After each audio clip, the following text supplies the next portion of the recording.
आज मैं आपको अपने उस ज़माने में ले चलता हूँ और मैं अपने आप को बहुत भाग्यशाली समझता हूँ कि मैं आज आपके सामने उपस्थित हूँ, आपके सामने खड़ा हूँ और फिर भी आज से उस ज़माने की बातें करता हूँ जिस समय हमारे देश में एक देशभक्ति का बहुत ही ज़बरदस्त जज्बा हुआ करता था।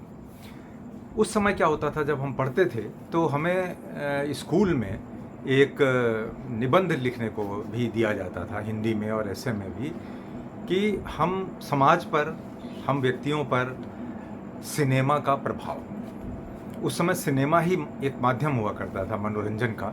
और हम जब बच्चे थे तो हम लोग सिनेमा वगैरह देखने भी नहीं जा पाते थे, क्योंकि एक तो अफोर्ड नहीं कर सकते थे। और उस समय सिनेमा को लेकर के हमारे जो पापा थे, हमारे जो पेरेंट्स थे, या समाज में जितने भी मेरे उम्र के जो बच्चे हुआ करते थे, उनके दिमाग में एक बड़ा टैबू सा बना रहता था कि फ़िल्मों में तो बड़ी अच्छी बातें नहीं दिखाई जाती हैं, प्यार मोहब्बत की बातें होती हैं और ये सब वगैरह। तो हमें इन जनरल दूर रखा जाता था जब हम छोटे थे। जब बड़े हो गए थोड़े से तो फिर फिल्में वगैरह देखने शुरू की। चलिए, उसकी तो कोई बात नहीं है। तो फिल्मों का हमारे ऊपर क्या प्रभाव। तो उस समय जो फ़िल्में बनती थीं और जो फ़िल्में आती थीं, उनका मैं अपने ऊपर जानता हूँ और मैं ये पक्के तौर पे कह सकता हूँ कि मेरे साथ के जितने भी लोग हैं, जो अब मेरी उम्र के आस-पास में पहुँचे हुए हैं, उन सब के ऊपर भी उस समय की फ़िल्मों का क्या प्रभाव पड़ा और वो आज किस तरीके से उससे प्रभावित होकर के अपना व्यू पॉइंट देते हैं या अपनी बातें कहते हैं। अब मैं आपको बताता हूँ कि उसका जो आज हमारे ऊपर प्रभाव पड़ा, उसके बाद जब सिनेमा चेंज होता चला गया, एक बहुत लंबा डिस्कशन हो सकता है, उतना लंबा तो मैं उसमें नहीं जाऊँगा। उसके बाद की 1980s की फ़िल्में, 90s की फ़िल्में, फिर 2000, फिर इस तरह से करते-करते मोटी-मोटी बात ये कहने की है कि उस समय जो फ़िल्में थीं, उनका प्रभाव और आज अगर हम पिछले 4-5 साल की बात करेंगे, तो आज या 10 साल की, कि जो बच्चे जो आज 8 साल के हैं, 7 साल के हैं, 9 साल के हैं, जो कंटेंट फ़िल्मों का देख रहे हैं अपने मोबाइल पे या कभी-कभार सिनेमा घरों में, वो क्या जाकर बनेंगे और हमने जो फ़िल्में देखी, हम क्या बन गए, आज मैं थोड़ी-सी इसी पे चर्चा करने जा रहा हूँ। उस वक़्त जो मैं क्रमवार बात करना शुरू करता हूँ, जो फ़िल्में आती थीं, वो हमने उस समय हमें दिखाई भी जाती थीं। पापा-मम्मी हमारे जानबूझकर वो फ़िल्में दिखाने हमें ले जाते थे, हम बहुत छोटे थे। मुझे हल्की-सी भी याद तो नहीं है, कुछ-कुछ चीज़ें याद हैं, लेकिन अब जब मैं देखता हूँ और सोचता हूँ, तो हर चीज़ को रिकनेक्ट कर पाता हूँ। तो मैं सबसे पहली फ़िल्म की बात करूँगा, 1959 में एक फ़िल्म आई थी, धूल का फूल। इस तरह से मैं सिर्फ 5 फ़िल्मों की बात करूँगा और 5 गानों की ही बात करूँगा, और जिससे कि आपको समझ में आएगा कि वो फ़िल्में देखने वाले आज क्या बन गए। 1959 में फ़िल्म आई थी धूल का फूल, जिसमें एक गाना था जो मनमोहन कृष्ण के ऊपर फ़िल्माया गया था और मोहम्मद रफ़ी साहब ने गाया था।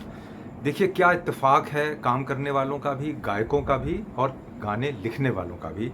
जो गाना आया था, जो इस फ़िल्म में एक गाना था, तू हिंदू बनेगा न मुसलमान बनेगा। तू हिंदू बनेगा न मुसलमान बनेगा, इंसान की औलाद है, इंसान बनेगा। ये गाना हम सिर्फ रेडियो पे सुनते थे, और वो भी बहुत दिनों बाद। तो एक तो मैं इस गाने की बात करूँगा कि तू हिंदू बनेगा ना मुसलमान बनेगा। इस गाने को हमने फ़िल्म में देखा, उसके बाद हम रेडियो पे इसको सुनते आए कम से कम 20 साल तक। फिर उसके बाद चित्रहार आ गया टेलीविज़न पे। चित्रहार पे काला सफ़ेद टेलीविज़न था, उस पर भी ये सब इस तरीके के गाने सुनाए जाते थे। तो हमने 20 साल तक ये गाना सुना, तू हिंदू बनेगा ना मुसलमान बनेगा, इंसान की औलाद है इंसान बनेगा। तो हम आज इंसान बन गए, मेरी तरह के बहुत से लोग बन गए। वो तो बात ठीक है कि हम एक हिंदू परिवार में पैदा हुए तो हम हिंदू हैं, हम अपने सारे रीति रिवाज, लेकिन 20 साल तक जो चीज़ हमने सुनी वो हमारे रच बस गई है, हमारी तरह के और हजारों करोड़ों लाखों लोगों में इस देश में, जो अभी इस पृथ्वी पर हैं। तो हम कैसे भूल सकते हैं जो हमने तो ये होता है सिनेमा का समाज पर प्रभाव। इसके बाद मैं दूसरी फिल्म की बात करता हूँ। उसके बाद एक जो फिल्म आई थी, इसके भी पहले फिल्म आई थी 1954 में, जो कि हम लोग के पैदा होने से पहले भी आई थी, लेकिन हमने उस फिल्म को बाद में कभी कहीं थिएटर वगैरह में देखा होगा। लेकिन ये गाना भी हम 1980s तक, काला सफ़ेद टेलीविज़न आने तक लगातार अपने बुश रेडियो पर सुनते रहे। और गाना था हम लाए हैं तूफ़ान से किश्ती निकाल कर, इस देश को रखना मेरे बच्चों संभाल। अभी आपको मैं 2 लाइनें भी सुनवाता हूँ। फिर उड़े बादल गुलाल के, हम लाए हैं तूफान से किश्ती निकाल के, इस देश को रखना मेरे बच्चों संभाल के। तो ये एक दौर था जिस समय फिल्में बनती थीं और हमारे ऊपर एक छाप छोड़ती थीं, और वो छाप हमारे ऊपर ऐसी पड़ गई कि हम मिडिल एज तक पहुंच गए और हम यही सुनते रहे और यही देखते रहे। इसके बाद फिल्म आई। अब ये गाने 5 टॉप क्लास गाने मैंने, जो पैट्रियाटिक सॉन्ग हैं, जो आज भी कभी कभी 15 अगस्त और 26 जनवरी पे हमारी कॉलोनीज़ में, हमारे शहर में बजाए जाते हैं। तो मेरा कहने का मतलब ये है कि ये गाने आजकल क्यों नहीं हमारे बच्चों को ये फिल्में दिखाई जाती? कौन रोक रहा है? मेरा कहने का मतलब है, मैं अभी वो उन 5 फिल्मों के नाम बताता हूँ। एक तो ये फिल्म है जागृति, हम लाए हैं तूफान से किश्ती निकाल के। इस तरीके की जो फिल्में उस समय बनी थी, आज इनको सरकार को फ्री में दिखाना चाहिए, टैक्स फ्री भी नहीं, सिनेमा हॉल में दिखाना चाहिए, और स्कूलों में मैंडेटरी कर देना चाहिए। सरकार की तरफ से आदेश निकल जाना चाहिए कि इन फिल्मों को जा करके आप सिनेमा घर में दिखाएं बच्चों को।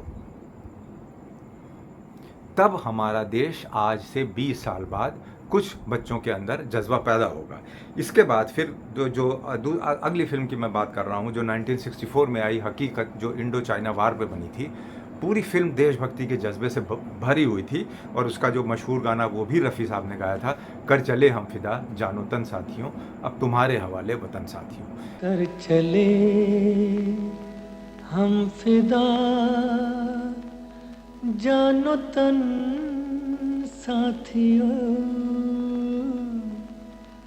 अब तुम्हारे हवाले वतन साथियों।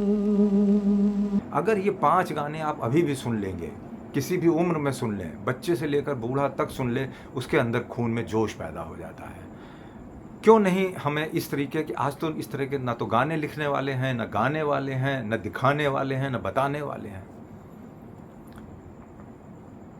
3 फिल्मों की बात मैंने कर ली, जिनका कि हम उस समय हमारे समाज पर, हम लोगों पर बहुत प्रभाव पड़ा, और हम आज उसी नज़रिए से हम आज भी सोचते हैं अपने देश के बारे में, अपने समाज के बारे में। इसके बाद फिर एक फिल्म आई 1965 में, शहीद, मनोज कुमार की फिल्म थी, पूरी देशभक्ति से भरी हुई, और उसका भी जो गाना था वो मैं फर्स्ट 5 में उसको भी रेट करता हूँ। ए वतन हमको तेरी कसम, तेरी राहों में जा तक लुटा जाएंगे।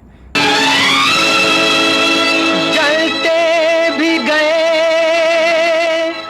कहते भी गए, आजादी के परवाने,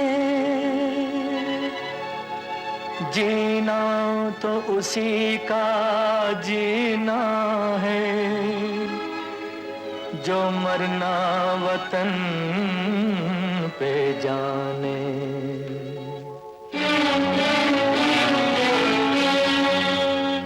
ए वतन हमको तेरी कसम, तेरी राहों में जहाँ तक लुटा जाएंगे।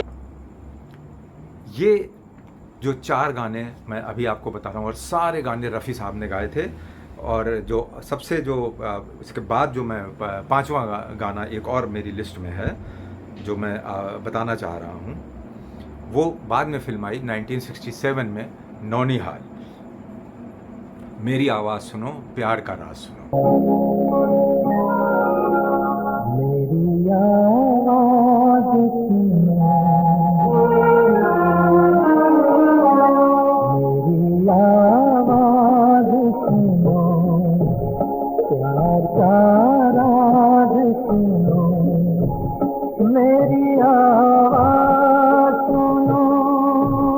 मगर इन 5 गानों के ऊपर अगर हम जो सबसे नंबर 1 गाना था, जो लता जी ने गाया था, अगर उसका जिक्र ना किया जाए तो बहुत बेइंसाफ़ी हो जाएगी, क्योंकि कोई फिल्म का गाना नहीं था।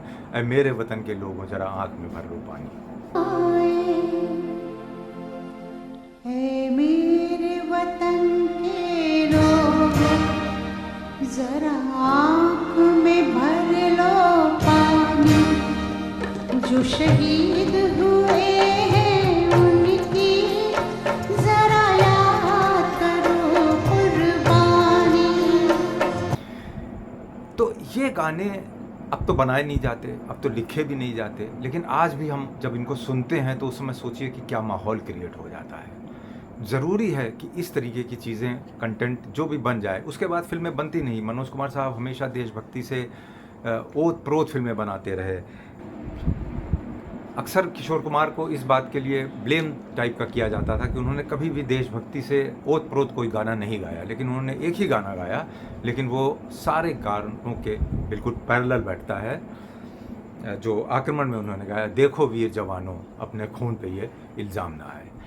अभी राजी फिल्म आई थी, आलिया भट्ट के ऊपर फिल्माया गया था गाना, ऐ वतन मेरे वतन। ऐ वतन वतन मेरे आबाद रहे तू, ऐ वतन वतन मेरे आबाद रहे तू, मैं जहाँ रहूँ जहाँ में याद रहे तू, मैं जहाँ रहूँ जहाँ में याद रहे तू। इस तरीके से जो फिल्में बीच बीच में आती रहीं, बॉर्डर फिल्म आई थी, वो भी देशभक्ति से ओत पोत थी, संदेशे आते हैं, मगर जो गाने और जो उनके जो बोल थे उस समय के, जो मैंने 5 गाने आपको बताए हैं, उनका कोई जवाब नहीं है। और भी अच्छे गाने आए, इसमें केसरी में गाना आया, बहुत अच्छा गाना था, देशभक्ति से ओत प्रोत, तेरी मिट्टी में मिल जाऊँगा। तेरी मिट्टी में मिल जावा, गुल बन के मैं खिल जावा, इतनी सी है दिल की आरज़ू। तेरी नदियों में बह जावा, तेरे खेतों में लहरावा, इतनी सी है दिल की आरज़ू। इस वीडियो को बनाने का मेरा सिर्फ एक सिंपल सा मकसद था कि आज की पीढ़ी को जिस तरह से हमारे ऊपर उस समय की फिल्मों का असर हुआ है, क्योंकि उस समय तो सिर्फ फिल्में ही हुआ करती थी और कोई मनोरंजन भी नहीं था, बस खेल कूद छोटा थोड़ा बड़ा होता था। जिस तरीके से हम आज हमारे खून में रच बस गई है पैट्रियोटिज़म, तो ये पैट्रियोटिज़म जारी रहनी चाहिए। बीच में इसका बहुत लैप्स हो गया है। 90s में जो फिल्में आई उनमें देशभक्ति का कहीं नामो निशान नहीं था। अमिताभ बच्चन की एंग्री यंग मैन से ओत प्रोत, उसके बाद शाहरुख खान की लव स्टोरीज ज़्यादातर, बट अज़्यादा कला कोई फिल्म आ जाती थी, मगर इनमें कमी नहीं आनी चाहिए। कभी कभी ये कलाकार भी कुछ सोच करके फिल्में बनाते रहे हैं, ऐसी बात नहीं है। नए कलाकारों की, अजय देवगन वगैरह की भी आई हैं फिल्में भगत सिंह के ऊपर, और इस तरीके की मूवीज़ आई हैं, लेकिन वो बहुत बड़ी कैजुअल सी रही हैं। और इनको एक रेगुलर फीचर बनाना चाहिए और हमारे बच्चों को कोई ना कोई तरीका निकालना चाहिए कि उनको लगातार ये फिल्में दिखाई जाएं। तब ये जुमला सही बैठेगा कि समाज के ऊपर सिनेमा का क्या प्रभाव होता है। आज का जो सिनेमा है उसका कोई नहीं कह सकता कि कहीं भी कोई भी अच्छा प्रभाव किसी पर भी पड़ रहा है।